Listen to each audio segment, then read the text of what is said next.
Capítulo 2895. Poder Total, Parte 3. O buraco na barreira espiritual de Taimos aumentou mais rápido do que seu encantamento conseguiu consertar, deixando a cidade perdida exposta ao ataque. Ele rugiu em fúria e indignação, cortando seu braço direito para se libertar do aperto de Tiris. Ela foi pega de surpresa e não conseguiu reagir a tempo. O colossal punho esquerdo da cidade perdida atingiu em cheio na cabeça de Águia, produzindo uma segunda onda de choques devastadora. Nada mal. Tiris respondeu com um tom neutro que chocou seu oponente. Seu pescoço estava torcido para o lado e seu bico tinha uma rachadura fina. Mas não é o suficiente. Com as duas mãos livres, Agrifon desferiu uma rajada de punhos que levantou a fortaleza eterna do chão e então desferiu um chute frontal que o fez voar. Taimos caiu bem na frente da Maré Negra que avançava, destruindo suas linhas de frente. Que idiota! Zagran riu enquanto compartilhava com Salar os refrescos que ela havia preparado. Convidar um Grifon para uma briga é como planejar seu próprio funeral. Você pode dizer isso. De tão perto, a Overlord podia sentir a magia proibida animando a cidade perdida e sua pele arrepiou por ela. Ainda assim, não entendo como essa coisa ainda está livre. Ele disse que você o derrotou no passado. Por que o Conselho não selou a cidade perdida naquela época? Por causa disso. Zagran apontou para seu espelho de adivinhação. Os dois guerreiros guardiões estavam assistindo à luta do território dos Garudas por meio de um dispositivo de vigilância. Da superfície do espelho, Salar testemunhou o braço direito de Taimos crescendo novamente antes que seu corpo tocasse o chão. Àquela altura, todo o dano que os golpes de Tiris lhe causaram já havia desaparecido. Não importa o quanto eu derrote ou quão pequenos sejam os fragmentos em que eu o reduza, o bastardo volta inteiro e foge antes que uma formação possa se formar completamente. Mesmo longe de um geyser de mana. Salar perguntou incrédulo. Pode apostar. Não tenho ideia de como algo tão antigo pode ser tão forte ou como os velhos de Gera conseguiram selá-lo. Zagran deu de ombros.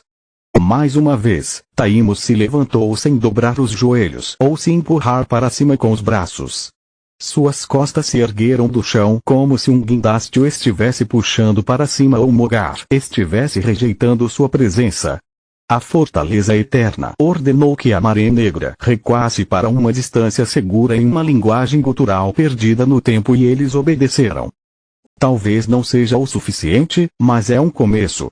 Ele apontou para a rachadura fina no bico de Tiris que ainda não havia cicatrizado. Ela respondeu passando o polegar sobre o ferimento e fazendo-o desaparecer. A cidade perdida rosnou e então conjurou uma estrela amaldiçoada de cada uma de suas mãos. A energia esmeralda acumulou-se na forma de esferas perfeitas do tamanho de uma pequena vila que, ao serem liberadas, deixaram um rastro flamejante em seu rastro. Quando as duas explosões de energia partiram, Taimos ergueu os braços em massas pontiagudas e cobriu o corpo com lâminas de pedra afiadas enquanto avançava em direção ao Grifon para um ataque. Tiris estalou os dedos e os feitiços colidiram contra um domo de energia dourada junto com seu conjurador. A construção de luz dura quebrou a camada externa dos feitiços espirituais e, por sua vez, sua detonação quebrou a carga de seu conjurador. O mana da Fortaleza Eterna não poderia machucá-lo, mas o mesmo não poderia ser dito das ondas gravitacionais caóticas, das rachaduras dimensionais e das ondas de choque produzidas por seus próprios feitiços. Taimos tentou se proteger, mas algo em seu peito o empurrou para o caminho das ondas gravitacionais mais fortes e o jogou dentro das maiores fraturas espaciais. O domo dourado também selava os efeitos dos feitiços, fazendo-os ricochetear em sua superfície e maximizando seu poder destrutivo. Enquanto o corpo de Taimos era dilacerado e seus membros rachados sob o próprio peso, seus sistemas de detecção localizaram a fonte de seus problemas. Os punhos anteriores de Tiris carregavam uma matriz de maestria da luz cada e eles esculpiram a formação mágica em seu peito de pedra a cada golpe que ela desferia. As matrizes estavam tanto enrolando a cúpula dourada que o prendia, quanto gerando solavancos repentinos que o mantinham desequilibrado. As formações mágicas atenderam à vontade do Grifon e selaram suas articulações com construções de luz dura no momento perfeito para fazer Taimos tropeçar na pior posição possível. Quando a cúpula dourada desapareceu, no entanto, o dano já havia sido reparado e a cidade perdida estava eliminando o feitiço de Tiris com um fluxo de mana corrompido. Tudo bem. Se não posso vencê-lo com qualidade, vamos tentar com quantidade. Atacar. Ao seu comando, a Maré Negra retomou seu avanço. Bletvarg, com uma força superior a uma besta divina, atacou suas pernas enquanto Vorblins liberavam uma saraivada de projéteis de força vital e os trolls mutantes passavam por ela. Tiris abriu a mão, liberando uma torrente de raios violetas que mataram todos aqueles que ousaram enfrentá-la. Taimos sorriu, juntando-se à ofensiva enquanto a eletricidade ainda crepitava. Ele se infundiu com todos os elementos, tornando-se ainda mais rápido, ágil e forte do que antes. Tiris o viu chegando, mas seu corpo não conseguiu reagir rápido o suficiente. O primeiro punho cravado a atingiu com um gancho, arrancando penas douradas e deixando cortes sangrentos em seu focinho e pescoço. O segundo foi um golpe no corpo que espremeu o ar para fora de seus pulmões e quebrou suas costelas. Enquanto a massa ainda estava cavando em sua carne, um arco de relâmpagos passou de uma massa para a outra, fazendo-a ter uma convulsão. Cada golpe era acompanhado por um feitiço espiritual de nível torre. Chamas esmeraldas de esmagar fênix engolfaram o Grifon, seguidas por correntes esmeraldas de grilhões de Grifon restringindo seus membros e movimentos. Todos eles tinham força para destruir uma das capitais regionais do Reino Grifon de uma só vez. Uma força muito superior a um desperto de núcleo branco possuindo uma torre de mago. Orpal olhou horrorizado para a luta entre os colossos. Por um lado, ele agradeceu aos deuses por lhe darem a inteligência para evitar desafiar os guarda-costas de Elisia e acabar como Taimos alguns segundos atrás. Por outro lado, ele amaldiçoou a cidade perdida. Como isso é possível? Eu tinha certeza de que o velhote poderia derrotar o sanguessuga, mas apenas graças à sua massa e força superiores. Como ele pode ser tão forte? Mais forte do que você como um Lilith. Ele não estava se referindo a si mesmo, mas aos anfitriões mais fortes que Night teve no passado. Não sei. Ela respondeu. Eu estava prestes a dizer que ele é ainda mais forte que minha mãe, mas então me lembrei de que Tiris não pode usar todo o seu poder enquanto estiver no território de um guardião hostil. Ainda assim, Taimos está excedendo em muito minhas expectativas. Eu disse que você não é nada comparado a Zagran, passarinho. A cidade perdida rugiu em uma alegria sangrenta enquanto seus punhos e feitiços se conectavam em um fluxo sem fim. Ela é melhor que você em todos os aspectos. Os vagões do localizador de caminhos retornaram ao seu lugar original, restaurando as matrizes defensivas à sua capacidade máxima. Ao mesmo tempo, uma pequena réplica do castelo de Valeron feita de pura esmeralda e energia dourada selou o acampamento do mundo exterior. Capítulo 2896 Poder Total, Parte 4, era a habilidade da linhagem de Tiris, Invasor da Luz. Ela converteu sua aura em runas que tomaram a forma de matrizes, magias de maestria da luz e muito mais. Graças ao Invasor da Luz, a Guardiã podia manipular livremente o elemento luz que compunha a energia do mundo e, ao misturá-lo com sua força vital, transformá-lo em qualquer coisa que ela quisesse. As runas de luz agora cobriam o espaço atrás do Grifon, formando magias de cura para ajudar os cavaleiros feridos e de luz dura que saíam do castelo para interceptar a Maré Negra, além de magias de nível 5 pertencentes a cada especialização. Nem a Maré Negra nem as ondulações da luta entre o Guardião e a Fortaleza Eterna conseguiram atingir os filhos de Tiris, deixando-a livre para dedicar todo seu foco à luta contra a cidade perdida. Deixe-me adivinhar. Ela também faz algo assim. Um estrondo de trovão acompanhou o raio do redemoinho da vida que envolveu o corpo de Tiris. Ela deu de ombros e abriu suas asas, quebrando os grilhões de Grifon e extinguindo as chamas esmeraldas do esmagar fênix. Um aceno horizontal de sua mão abriu um abismo profundo no chão entre a Maré Negra e o Invasor da Luz, adicionando um fosso ao seu castelo de luz. Um segundo movimento vertical derrubou os Wormlings e todos os outros monstros que se aproximavam do localizador de caminhos em voo. Sim, ela faz. Os olhos/janelas de Taimos se estreitaram em aborrecimento. Mas eu faço isso de cara. Por que você acha que Tiris não foi com tudo desde o começo? Zagran perguntou. Meu palpite é por algumas razões. Primeiro, ela não esperava que Taimos fosse tão poderoso e não pensou que precisaria usar Redemoinho da Vida, assim como eu.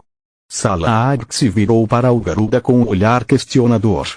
Eu admito que talvez eu devesse ter avisado vocês, mas ele não é, ou melhor, não era tão forte. O que o torna realmente irritante é sua velocidade de recuperação. O que também seria bom saber com antecedência. O Overlord suspirou. Quanto à segunda razão, Tiris precisava se acostumar com sua força diminuída. Devido à interferência de Fenagar, seus poderes estão em um nível mais baixo do que nunca. Lagarto bastardo, Zagran grunhiu, recebendo um olhar furioso em troca. Se Tiris tivesse usado o Redemoinho da Vida no início da luta, ela teria que perder tempo adaptando seu estilo de combate ao seu estado amplificado e então fazer isso novamente quando o Redemoinho da Vida acabasse. Se isso acontecesse no meio da luta, teria acabado com suas chances de dar um golpe final. Dessa forma, ela testou as capacidades de seu corpo enfraquecido e pode planejar com antecedência com e sem consumir Redemoinho da Vida. Além disso, ela estava se concentrando em levar as crianças para um lugar seguro.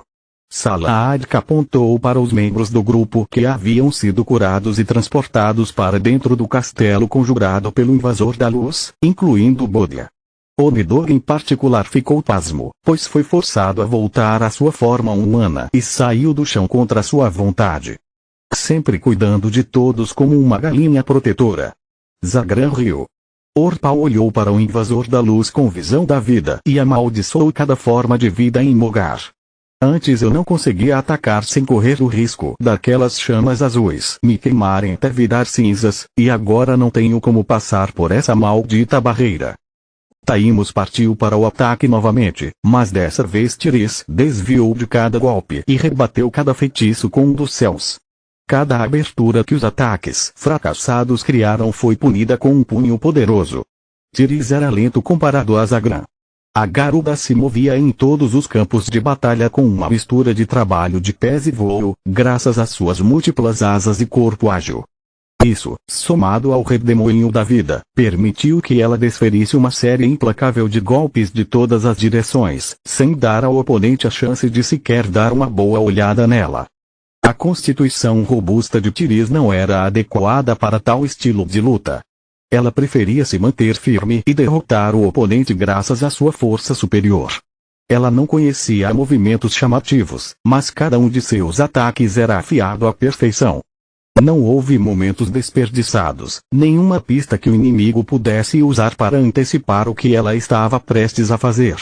A única coisa que a Fortaleza Eterna sabia era que os membros do Grifon pareciam desaparecer, e quando ele pôde vê-los novamente, eles já haviam perfurado seu corpo. Eu estava errado. Zagran é mais rápido que essa mulher, mas ela ainda é mais rápida que eu. Pior ainda, ela é muito mais forte que Zagran. Taimos começou a entrar em pânico quando o Grifon parou de jogar defensivamente e passou para o ataque. O primeiro golpe interceptou seu punho com espinhos e então abriu caminho através do ombro, deixando um espaço vazio onde o braço direito da cidade perdida estivera até um segundo atrás. O segundo golpe foi um chute que cortou sua retirada e esmagou seu braço restante em pedacinhos quando ele tentou bloquear. Ele conjurou suas melhores magias defensivas e as matrizes imbuídas em seus pseudonúcleos, mas sem sucesso. Os ataques de Tiris também eram infundidos com magia e eram magias de nível guardião. Trilha flamejante rompia a matéria em um nível atômico ao neutralizar seus campos magnéticos com magia de ar e terra. Ela também alterou as frequências vibracionais das partículas unidas, fazendo o átomo vibrar mais rápido com magia de fogo e seus vizinhos mais devagar com magia de água. A magia da escuridão atacou em seguida, abrindo os laços agora enfraquecidos por tempo suficiente para que a magia da luz os reorganizasse em uma formação estável, porém quebradiça. Trilha flamejante transformaria até diamantes em grafite na fração de segundo antes dos golpes de Tiriz acertarem, fazendo até os materiais mais duros se desintegrarem como papelão.